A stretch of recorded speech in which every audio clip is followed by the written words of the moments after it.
Once upon a time, in a quiet village, lived a peculiar creature named Clayface. Clayface was not like the other creatures. He was made of soft, moldable clay. One sunny day, Clayface decided to explore the village. He shaped himself into a little boy and walked down the winding path. The villagers were surprised to see Clayface, but they welcomed him with warm smiles. Clayface visited the baker, the blacksmith, and the school. Everywhere he went, he made new friends.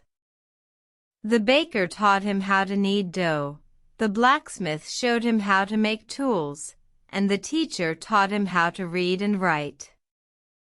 At the end of the day, Clayface felt happy and fulfilled. He had learned so much and made so many friends. But as the sun began to set, he knew it was time to return home. Clayface shaped himself back into a lump of clay and rolled back to his home in the forest. As he reached his home, he thought about the day's adventures.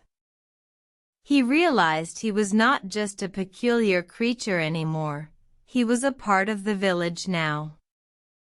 From that day forward, Clayface would visit the village every day, learning something new each time.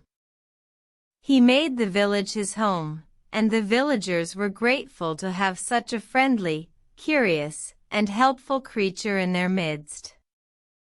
And so, the days went by, filled with laughter, learning, and friendship. Clayface, the peculiar creature, had found a place where he belonged. And the villagers were grateful for the joy he brought into their lives. The end.